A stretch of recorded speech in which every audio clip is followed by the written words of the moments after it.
tell you how much I'm looking forward to this panel, but I also have to say that when I was asked to do it, nobody told me I'm getting the after lunch slot. And if that means that all of you are having a little bit of a, post-lunch snooze, or, the delicious carbs are settling into your tummies, I'm sure that we can keep the excitement up, because this is a very, very exciting subject. Now, can I have a show of hands? Who here, let's do a pub test. Imagine you're at the pub. Sorry, I live in London. Everything is about the pub. Imagine you're at the pub with your friends. How many of you would admit to your friends, oh, I'm really passionate about procurement? I'm getting a few hands. I like you already.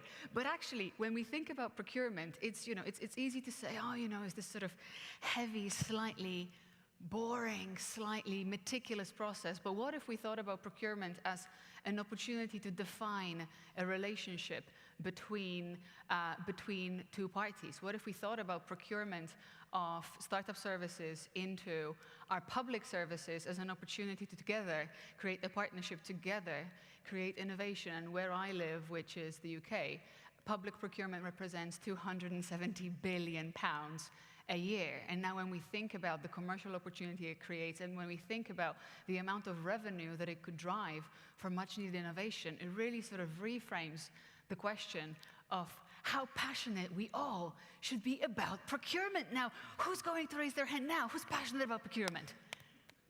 I got like 3 more hands, yes. All right, excellent. I'm joined by the most wonderful panel, and one of the things that I love about it the most is that it's very, very global, so we'll be getting multiple different perspectives. And I'd like to start with Paola. Paola, if you could briefly introduce yourself, that'd be lovely. Yeah, thank you so much, everyone. Thank you for having us. I'm Paola Santana, and I'm the founder and CEO of Glass. We are building pioneering government e-commerce to bring the largest buyers in the world to actually buy seamlessly from the backbone of our country's economies, that are SMBs. I'm a Fulbright scholar, went to Washington, D.C. to study the future of governments through procurement, got a little bit frustrated, went into Silicon Valley, and ended up founding one of the first drone delivery companies in the world, basically building infrastructure and drone delivery, drone regulation, infrastructure for small businesses to get into the government market. I see everything as something that has missing pieces, and we just need to connect the dots. So that's what I'm doing, and happy to discuss procurement and innovation with you all. Amazing, thank you. Over to you, Neil. Cool. Yeah, first of all, wonderful to be here. Great location, wonderful to be in the city of The Hague with the GovTech Summit. I'm Neil Smith, co-founder and CEO of Alchemio. And Alchemio is a platform that has its mission to allow us to work better together to achieve change in the complex issues we face as society. We are a foundation. We're trying to put public values in the middle and bring, if you like, that whole conversation about public good and actually what is underlying the digital fabric, which actually we use to drive most of society at the moment, to bring that into the conversation. I have a background going from Ireland to America to London, a couple of startups at a scale up in Holland, and about 4 or 5 years ago, stepped out of that world, and I've been busy since then trying to see how that technical entrepreneurial background can be brought into play to move in whatever way we can the needle for where our society is going in terms of our future. Amazing, thank you. Constantine. My name is Constant van Oranje. I lead TechLeap. It's an organization to help improve the total climate for tech entrepreneurs in the Netherlands, to help them found and scale their businesses. I have a background in government, in consulting, and actually government, mostly the European Commission. So I've been on the procuring side, but also on the writing proposal side. So I've gone through the agony of procurement processes. Amazing. Thank you. Nick. Hi.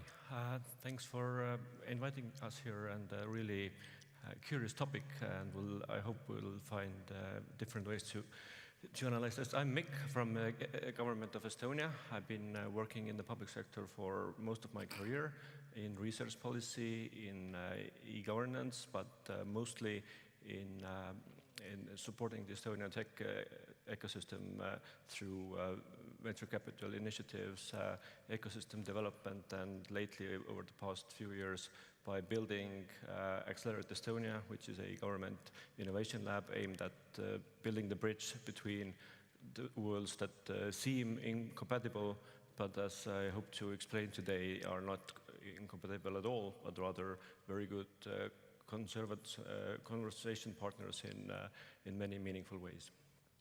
Amazing. Thank you so much. All right, so let's jump into it. The tip is in the title of the panel. We're obviously going to be discussing barriers, but let's question this.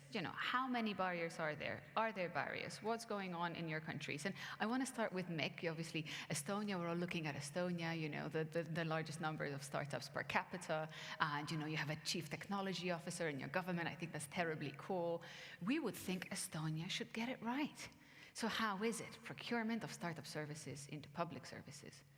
Well, in Estonia, we like to think that public-private partnership is in our DNA, because that's the way we have been building our digital infrastructure for the past 25, 30 years. But I should admit that it's not in our DNA, especially when you want to tackle things that GovTech companies usually want to tackle, which are more also societal issues, environmental issues. There we still have to nurture that conversation, and procurement is just one tool in our toolbox, and I would argue it's the most boring one, because it doesn't really lead to meaningful conversations. Rather, it leads to a transactional conversation, which means there's money in the game, which means that at least one partner of the conversation is in a defensive mode because they don't want to do mistakes. So therefore, we don't really operate ourselves within the team with procuring a particular service, but rather inviting companies to figure out what is actually the right question to answer in that space. It may not be so obvious from, say, a public tender that this is really the question that needs to be answered. Quite often it's rather a symptom of a much bigger problem, and why couldn't we just jump onto the bigger problem and refrain from working with symptoms when we can actually go to the root cause of the problem. This is what we try to do, and it's awfully difficult. Yeah. Gentlemen, how is it in the Netherlands? I think I'm not a procurer in the Netherlands, and so I don't know. But what I've seen in the last few years is that there is an enthusiasm for innovation in government. So on the one hand, you have how do you use procurement for innovation? So how can you support innovation, which is very difficult, SBIR kind of constructions. And I think there's been experimentation with that, but it's very hard for the startups often, and the relationship startups. Also, do you get paid in time? How is the bureaucracy to deal with? Especially if you're a smaller company, it's difficult. Difficult with large corporations, but it's particularly difficult with government. Then there is, are you using startups to improve government, which is another. They do meet in the middle somewhere, but for instance, the startup in residence programs that have been quite popular. But again, there, startups in residence, pilots, all these things are in the space at the fringe of government, and then it comes, how do you integrate it and scale it? And that, I think, is a big challenge everywhere. I think where at the city level, probably has been more success. Because I think the government is closer to the actual problems and the operators dealing with the problems. So there, the interaction with innovative ideas and with start and scale ups to integrate them into government activity and services has been greater. But I think the ambition is there.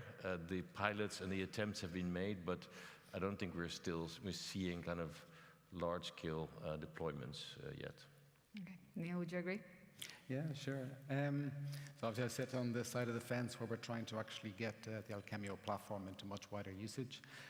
We've been very lucky since very early on with Alchemio to have the support of an organization like DigiCampus, which is a bridging organization like what you're doing.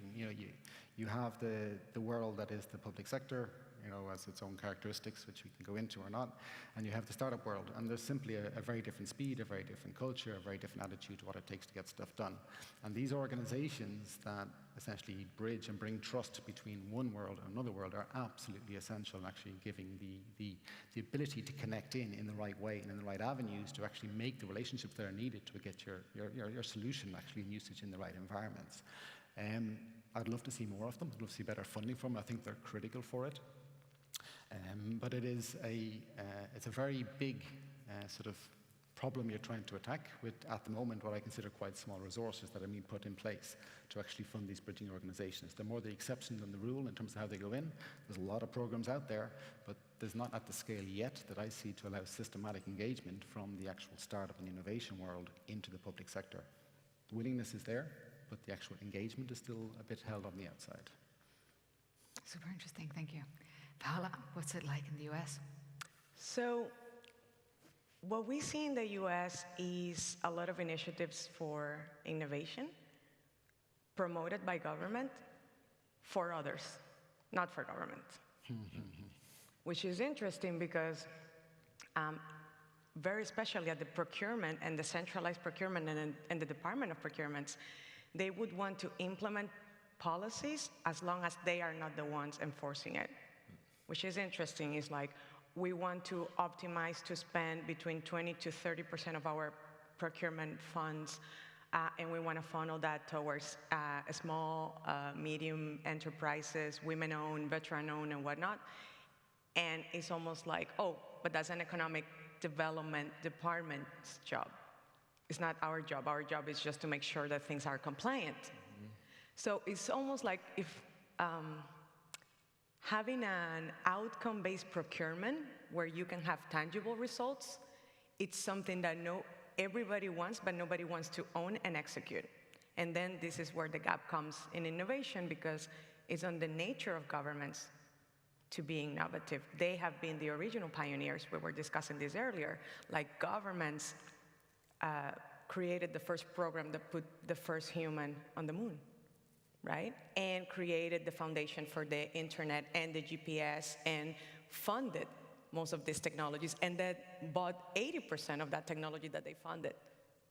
So they have done that already. The question is, when did we forget that we have done that? And why don't we want to assume that position again to be at the leadership of the change that we want to see from the innovation perspective?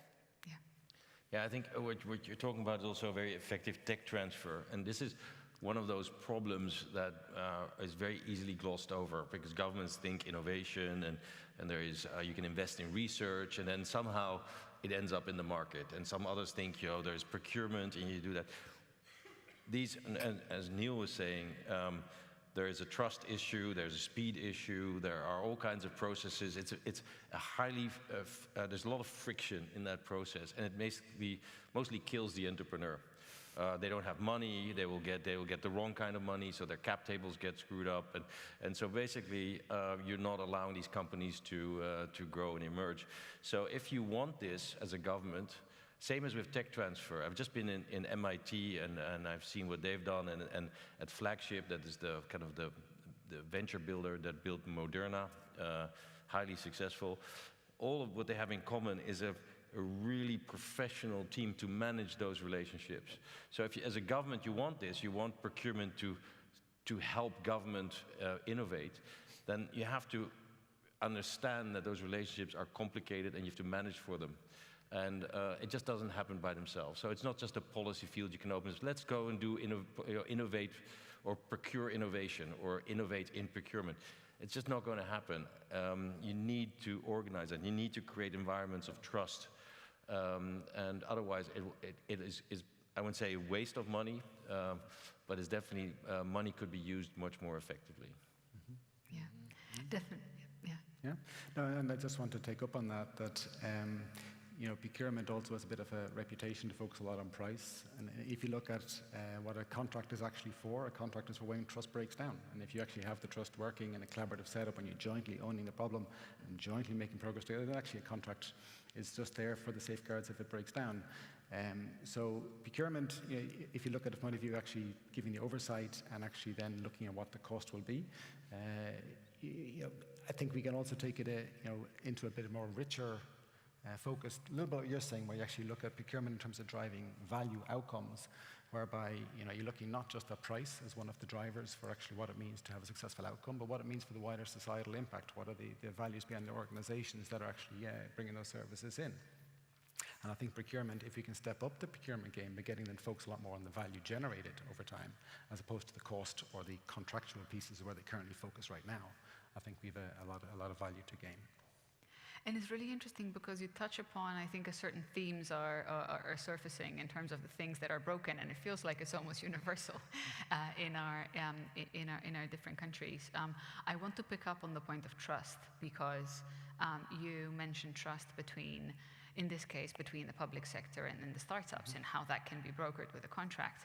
I also find it fascinating the trust and the reputation that different public service agents carry within their institutions and what kind of risk they think they might have to take in order to procure from somebody who isn't a sort of traditional supplier. And a fascinating thing has been happening in the UK. I'm personally quite frustrated with the state of procurement of startup services in the UK. It's been quite difficult, and the majority of contracts, as far as I'm concerned, and what I'm hearing from founders I work with, go to the selected few suspects. But it was interesting what happened when COVID hit, because in COVID, suddenly there was no choice.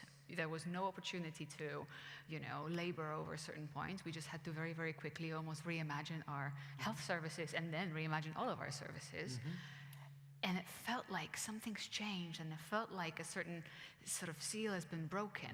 But what I'm hearing from founders now is that at times it almost made things worse, because that didn't come with a cultural shift of wanting to take on that risk. And it's enough that one or two contracts went wrong, which they always would, and suddenly people are afraid to do it again because they're afraid for their jobs, they're afraid for their reputation, and they're afraid to be classed as this, risk taker who would do something that's a little bit silly. So when we go back to trust, sort of, what are some of the other challenges that we can identify that are stopping us from, as you, Konstantin, as you mentioned, there is willingness.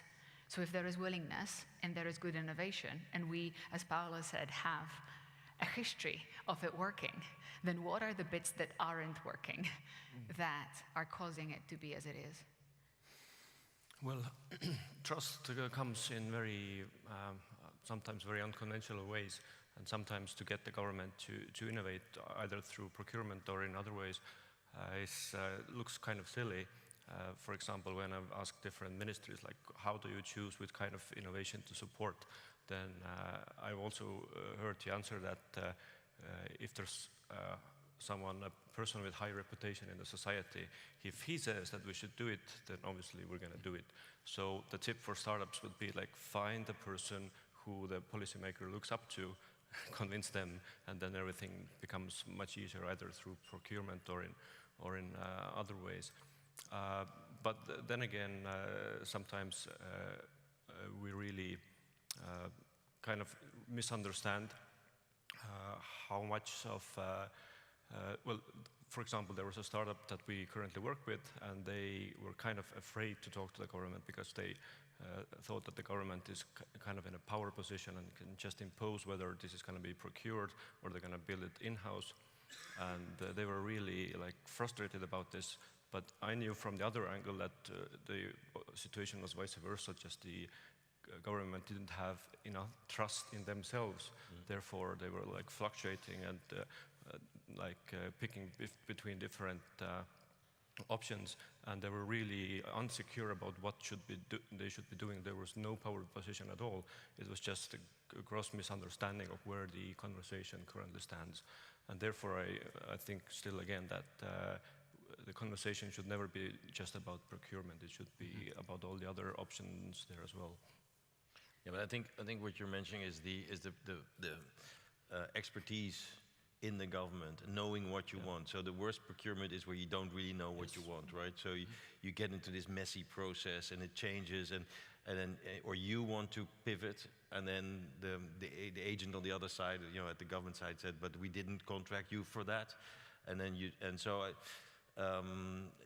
then you get into all kinds of troubles. And I think what's lacking often is deep expertise of how do you run big IT projects, and even how do you do service, as a service-oriented organization, the government, are they really thinking about how you serve the client and what it is that they procure, what's out there in the market. Often they don't know. So that's, I think, expertise is a big thing. I would actually flip it and say, well, if you are a startup, and when would you choose to work with the government? And if I would advise them and say, well, first, think twice, because it's going to be probably going to be a difficult client. But to look at very much, and who's on the other side? Is there someone who really wants to work with you because they have to support you? Because it's not just that person, but there are many layers behind and above them that needs to back them up. And so if you pivot, are you going to be backed? And 3, what's clear definition of the outcome? Because not the path where you go into, but the outcome. That's really important. And I think what's also important that you, if you engage in a pilot, that there is a clear path from pilot to deployment. So what I see here, a lot of people doing pilots, especially in healthcare, in many government space, in the public space, but it leads to nothing. And there's a lot of frustration because the startup believes, this is my launching customer. So I'm doing this pilot, and then there'll be a lot of things coming. But it could be that then you're just in the first gate of procurement, and then basically you're shut out of a second round procurement, or it doesn't scale because it's not, the pilot is not backed up by higher layers of government that really want the outcome to succeed. So you really have to think through as a startup, how does government work and how is the outcome of my work going to lead to real impact? Super interesting. Guys, any other thoughts? I would actually challenge that. I think every business should do business with government. Like, I would shift that. Like, if there are policies where government is trying to funnel money and distribute public investment, and of course, part of the problem is not trust, it's capacity building. So when I'm a small company, a startup, more innovative, more techy, more this, more that, and we are asking me to go from 0 to 100, like meaning apply for a contract and win it, when one of those requirements is past performance, I will never get there. However, and this is why we are obsessed with the small purchases for the small businesses, if we take small businesses from 0 to 1, and then this small business can get many ones, eventually, it's not just that you have past performance, it's that you talk to that government agency very often, is that you understand what are their incentives, is that you understand that they really want to optimize to buying local, buying small, buying from a women-owned business and whatnot.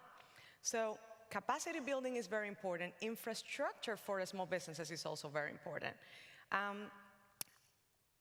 I, as a small business, will make many mistakes. And the moment that we want to create an ecosystem where governments and startups meet in a non-experimental space is room for failure already, because again, if we are innovating, and this is something we have personally protested to many government agencies that say that they have an innovation program, I'm like, if it's innovative, I'm not saying you cannot outline some requirements, but I'm telling you that most likely the outcome, you have never experienced it before, nor you, nor anybody else. So can we leave some room to understand what is the problem? Can we leave some room to ask the right question here? Actually, if I'm a startup, can we agree that you don't know how to solve the problem and me neither, because nobody else has solved it? So if I come with the answers to the table, how much am I really innovating? Yeah. So we need to go very way back and say, someone needs to take some risk here. We need to change the culture in governments. Some people need to take the leadership and say, we're going to take some risk in this very specific environment with this very specific set of rules and this very specific set of startups. And then we need to take risks and do things little by little, but we cannot request things that we already know what the answer is, especially for startups. Else, again, is like we're always asking startups to innovate, but not with us. Cool. And if I sorry, just one quick remark on this. You mentioned past performance. It was quite funny to hear from one top-level policymaker in Estonia that he only wants to work with startups that have miserably failed in the past. Because then they know that this team has pushed beyond their limits, and then they can be much more humbler, and they know how to navigate the government. That was kind of surprising at the time to hear, but I'm really support what you just said, because this is actually, acknowledging on both sides that we are working on the limits here, and this is a really cool place to be. Yeah. And just taking your point, I mean, one step back, the reason why we're talking about startups and procurement, engage them in the public sector is because you want to achieve some change, right? You want to change something about how our current society is operating, or set some direction that we want to go in. So you're here and you want to go there, and you have to try and get the parties around the table who are actually going to work with you to achieve that change, right? Obviously, government should be a key partner. Obviously, startups can be an element in that solution, but it's in togetherness that actually you work together to achieve that change. And that is where the trust again comes back, and the capability comes back, that you have to have the people. There's no point going on a trip with somebody where you're trying to, sail a boat across the ocean, and you find out you're the only sailor, right? You want to have all the people who actually have all the skills needed to achieve that goal you want to achieve. And that is maybe a point where it's still seen quite transactional, and we're going to go to the market, we're going to get a startup, and they're going to solve everything for us. No, it is a joint journey, it's a joint process, that we have to see it as that, togetherness actually going from here to there. It's people, right? This is everything. It's all very simple. It's people. We always talk about systems, so systems of procurement, and of course you want the system to be ideal, and you want the procedures to be brilliant so that any nitwit can do it, but it's not the case. I mean, we hear something, as you're saying, we want to do something that's not there yet. Yeah. So you need risk, you need trust, and all that. How do you manage risk and trust? It's people. Someone needs to step out there and needs to know that their back are covered, so that is not the little guy or girl that's doing the procurement that's going to be axed because they took a bit of risk. No, they want to know that somewhere high in the organization, we agree on an outcome. We don't know how to get there, so we create an environment where risk is permissible, and that I'm mandated to take that risk, and then it becomes, I'm a skilled person in this. I know how you do procurement. I know how innovation works and what the risks are. I know how to recognize a serious entrepreneur. Those are professional things you can learn over time, but very rarely we put those kind of people in that space and give them the mandate to actually do their job right. Yeah, really interesting. And so much of the conversation seems to be about creating empathy for both parties and sort of collaboration and designing things together, rather than sort of coming at it from completely separate perspectives. And Konstantin, very quick question for you, because you said you've sat on both sides of this equation. Yeah. Do you feel that has put you in a special position to be able to, sort of, what's been your main learning from having done both? Well, I'm actually, in my current job as well, I'm always a bit in between worlds, but things are so much easier if you have a shared ambition. So if there's and it doesn't really matter what it is, but if you know where you're going, you can organize around it. You're much more flexible in your system. But if you don't know where you're going, then it's a very different environment. So then you have to have a lot of trust, and you have to kind of come together and try to figure it out. And then once you've figured it out, there has to be a mechanism then to bring that to the next level. But we kind of very often confuse these things. So we think bottom up is good, and we don't need a vision. But we don't set a process, that organizes that. So it just we are throwing a lot of money at confusion, and then when it goes wrong, we blame someone. And as long as and I think that's the responsibility of good government, is that you first get an understanding about how this works, and then you put a set of rules in place where you can make it work, and then get the right people to do it. And then, create the environmental factors like trust and risk, but also execution, and then have milestones and say, well, you have actually achieved your milestone, and now we're going to go for it. But I've seen so many good intentions, and actually also pretty good pilots that never went anywhere, because in the end, the politics move on. This was a project of the former minister, so it's no longer relevant, and it takes time, and we don't accept that. We want within 1 or 2 years immediate outcomes. No, it takes time. And especially what you're saying, this kind of more holistic approach. The externalities of a project can come years after, and they can have much more value than the actual project value. And if you're only doing price-based procurement, you're never going to get there. Yeah. So we talked a lot about different challenges, and by the way, I would really like to encourage the audience to think about questions that you might have for the panel. We'll set some time aside for that. But let's talk about some solutions. Let's talk about things that work. And I'd love to start with Paola. Your startup exists to sort of broker that transition, and there's a number of agents in the space. Mick, I'd love to hear from you later on sort of how your organization supports it. But yeah, what have we seen working? What case studies of success can we speak to? I want to start with empathy. This is very interesting because I am obsessed with being pragmatic and having actionable things that we can put in the world and see like, hey, here's the data, like we are really moving the needle. But it's interesting how we all agree here that at the foundation of anything that we get done in government is people, right? So when I talk to procurement leaders, I receive many different answers. Many people say, like, look, I've been here 20 years. Now I'm a chief procurement officer. I'm not going to rock the boat. And that honesty of where they are and the realities that they need to deal with allows me to understand how to help that person from where that person is, not where I want them to be as a startup. I'm a startup, I get to experiment. No, no, no. And this is something I also talk to my team. We really try that everybody on the table do them. Like, we need the government to talk and think like government. We need the startup to talk and think like startup. We need the engineer to talk like an engineer and the designer to talk like as a designer, because everybody's seen at the same problem from different perspectives. And the beauty of that is that then I can approach my government counterpart and tell them, we are both trying to crack this problem. I'm going to try to crack it by having 12 experiments this year, and you're going to try to crack it by having a perfect plan. Can we meet in the middle? Let's do a six plans over the next 6 months, and we will have some milestones, but there's a lot of unknown in the middle, and I'm not going to give you those metrics because I don't have them. So when we're able to have that open and closeness, is very interesting, because in our case, we have a platform that enables governments to make small transactions in a very simplified manner, but every government that we're working with is optimizing for something different. Some government agencies, like the city of Seattle, they're optimizing to improve the 20% they are already spending on small and medium businesses. They want more. They want to do, when we talk to them, they're like, I want 80%.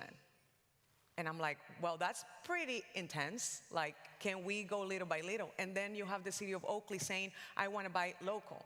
And then you have the town of Percival saying, I just want to digitize all my small businesses because they have no digital blueprint at all. So when we talk to every government, we say, okay, we can help you with technology, but we start from, what is the challenge? Why haven't you been able to solve it? And is it because you have overplanned? And that's one of the reasons sometimes. And do you give us permission to experiment? And when they say yes, you can experiment, and we will be here seeing how you tackle this differently than we have tackled it, then we have an amazing relationship.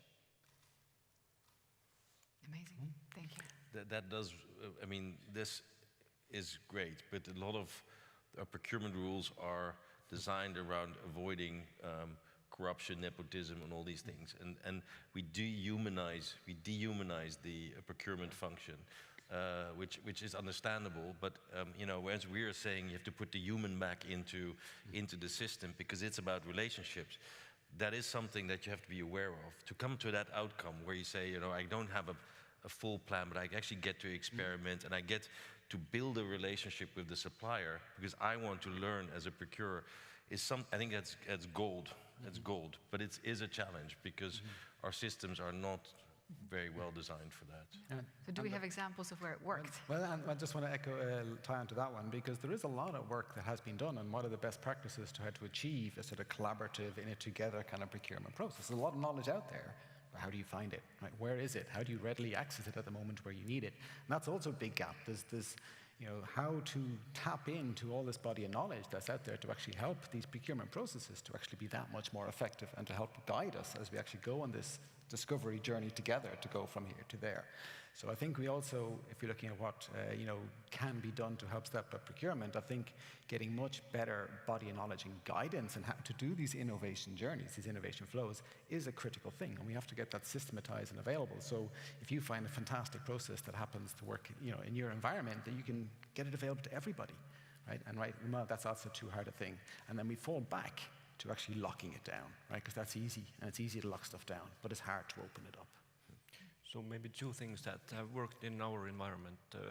First of all is discipline, that again, the work of GovTech startups and government needs to be disciplined, which means in practice that it's incremental innovation week in, week out. For every couple of weeks with teams, we focus on 3 things, even if they're really small, that definitely need to get done for us to move the needle just a little bit further on. And this needs to happen from month to month to month until the end of the pilot to make sure that we're not falling off the train, so to say. And the second, I guess, is sometimes you have to create the urgency. If things start to look a little bit dull, then it's also easy to kind of lose the momentum. And sometimes, and that's painful.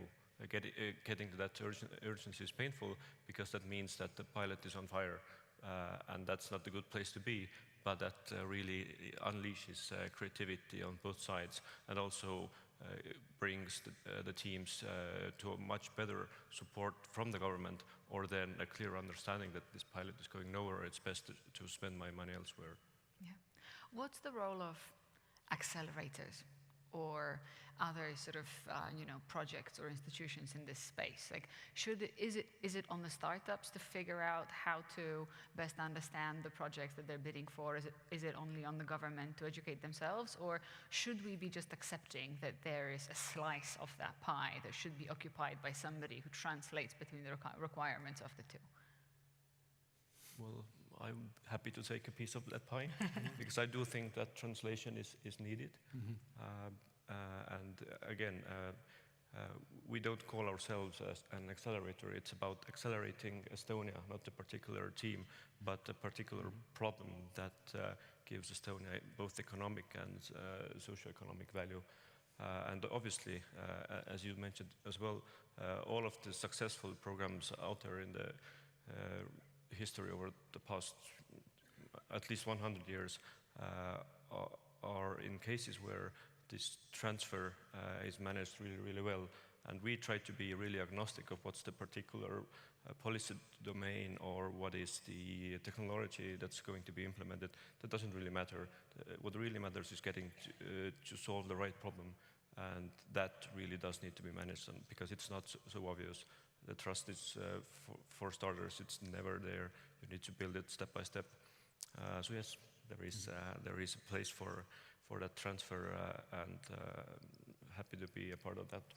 Amazing. I'm sure the team at Public will be happy to hear that too, given that that's what the guys have been doing for a long time, sort of trying to bridge that gap. And it's interesting on the accelerator side. Something that I thought worked quite well in the UK. So at Google, I co-lead a fund that invests in black-led startups, and one of the most successful companies we invested in is a company called Sovera. They are a telemedicine company, but it's a company that was founded by a young doctor who was part of an accelerator that was done within the NHS. And it was a program that took young doctors, and they were able to come up with a problem that needed solving, and within the system of the NHS continue their medical training and work on that problem. And now Ivan is incredibly well placed to understand the challenges of the NHS, knows how both sides work, and is doing fantastically well. So I think also that's another interesting piece on how we could be using sort of these programs within the public sector. Yeah, no, I just wanted to tie on to the point from Mick that, actually I love the description. You're an accelerator for getting solutions to problems, as opposed to the classic accelerator, we're going to accelerate a startup, right? Which is all well and good, but ultimately that's the problems we need to solve as society. A problem accelerator or a solution accelerator. And I think if we can turn the terminology and put the focus to that kind of acceleration and that kind of, putting our energy in that direction, I think we can have a lot of value for society. Yeah, it all comes back to what Paola said. In the American government, you doing procurement for startups, out there. If you're not the problem owner, then it's never going to be a sincere process. And actually, we had this discussion a few weeks ago with our Minister for Health, and he also said, why isn't, but we have so many health startups, but why aren't they scaling? And what can the government do? And said, well, the government can't do very much. I mean, of course, you can get a better procurement system, and you can have more capacity, so for clinical trials and all that. But really, the problems of the healthcare system in the Netherlands are not going to be solved by Dutch startups. You can procure the solutions all over the world. So it's not there that you have to. So they don't have to stay in the Netherlands. A successful health tech startup should go to the US, and because it's a much bigger market. So I said, but what you could do, if you want to procure, look at what systems issue you have, the throughput, you have your electronic patient records, but you have all kinds of issues and inefficiencies in the healthcare system that can be overcome by innovative solutions. But it's you that need to define what your problems are, and then you can procure innovation from startups, etc. But don't procure, don't try to offer kind of your system for all startups to grow, because that's not going to work. So I think it comes back to the same thing. The government needs to be the problem owner, needs to want this. And once they want it, they have to put in the right processes to actually be able to do it, so that the startup can deliver. Then, of course, the startup themselves have to acknowledge what it is to work with government and understand, what the issues are that the procuring officer might have. But it does, for me, always starts with the government being the problem owner and being very serious about wanting startups to provide innovative solutions that they didn't foresee themselves. I think one pro tip for all the GovTech startups would really to make sure that the person who seems to be the owner really is like genuine. If you test that first, then you've done a good job for yourself. Yeah. And actually, I want to, amazing discussion. Thank you so much for all your contributions. And I want to make sure that I honor what I said I would do, which is taking some questions from the audience. And one of them is exactly about the role of the startup. What we've got here is, if a relation is not working, it is often caused by both sides. What can innovators or startups change in their behavior in relation to this issue? What are startups getting wrong? I think that having more structured but open conversations helps a lot. With the Agency for Digital Innovation in Mexico City, very specific, amazing use case that they pioneered and they saw it, that we, being procurement experts with tech, couldn't see, is that they were saying, if we help purchasing units to better frame what they want to buy or what problem they're trying to solve, and before they issue the final solicitation, if we can open it up in a draft mode, and the draft not being a PDF, the draft being an interactive piece of document where any citizen, but very specifically any startup or a small business, can actually highlight and say, there is a problem with this requirement. This technical requirement is more, less of that what's in the market, or this is something nobody can do, or at least we don't even understand what you mean by this thing. When you have those conversations in the early stages of forming this document, that is the thing that is gonna imply a contract or whatnot, they started publishing like one of these PDFs and having 3 responses, and the last time I checked the platform that we co-created with them, they were having like 54 comments from, you had like a big car manufacturer and also like a small mechanic shop also making a comment of, this is not something we can do within 24 hours. So by the time something you try to implement a pilot, it's not a surprise that everybody told you. And of course, it's cool because it's not,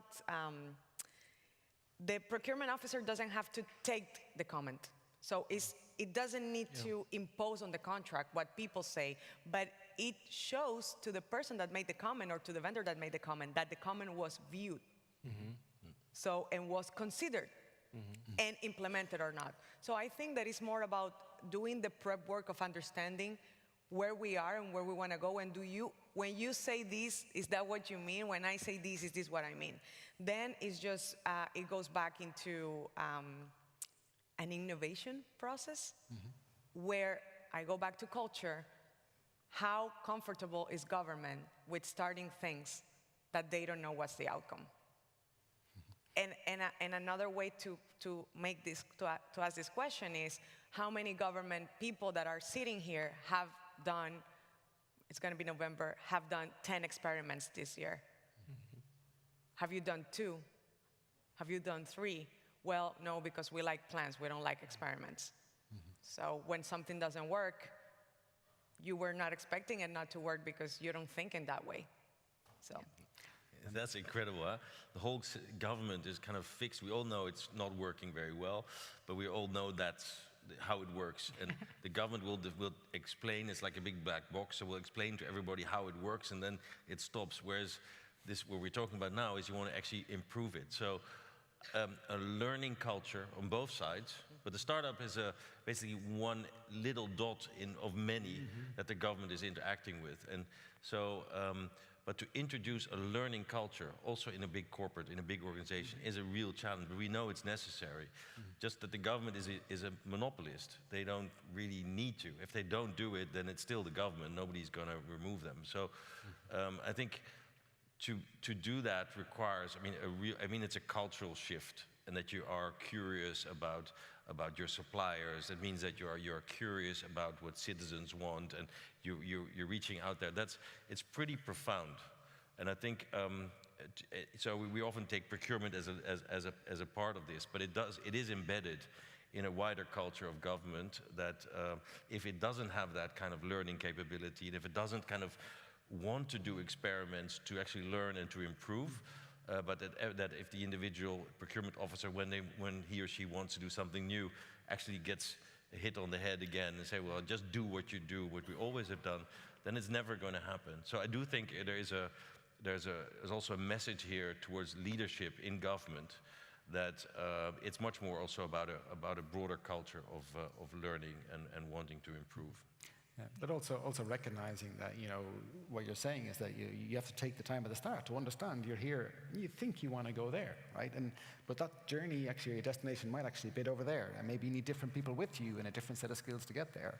And, but if you actually take the time to understand what that journey looks like, and actually who and what is needed to get there, then you actually have the alignment, which comes back to your question, to say that actually, we understand where we're trying to go, and hopefully there's less opportunity for these misunderstandings to come through, because you both, as a set of parties, understand what that journey is about and actually what you're going to do to try and get there. And one last thing is a sense of urgency. We're not talking about, we're talking about the biggest decision makers in the world. So a small business, a restaurant business, a small startup, if something is not working for 7 days in a row, you would change it with a sense of urgency. Do I need to change the menu? Do I need to change the chef? Do I need to change the color of the chairs? Like, you have a sense of urgency because you depend, and people depend, on making decisions so that business is open. How can it, and that's a restaurant. That's just a restaurant, right? How can it be that the main provider of healthcare, education, public basic infrastructure doesn't have a sense of urgency to change things that are not working, that affect how we live and thrive every day? So we need to remind our leaders and work with them hand by hand about the sense of urgency that we need to help them do what they need to do. And I think that sense of urgency is a very beautiful point on which to finish. Time really flew, and I'm really sad that we've come to an end of our time, but I will say we've gone nowhere near through the list of questions, which, by the way, means you guys are all quite passionate about procurement. Hopefully conversations can carry on into the breaks. Thank you so much for all your contributions. And I hope that everybody we here represent an actual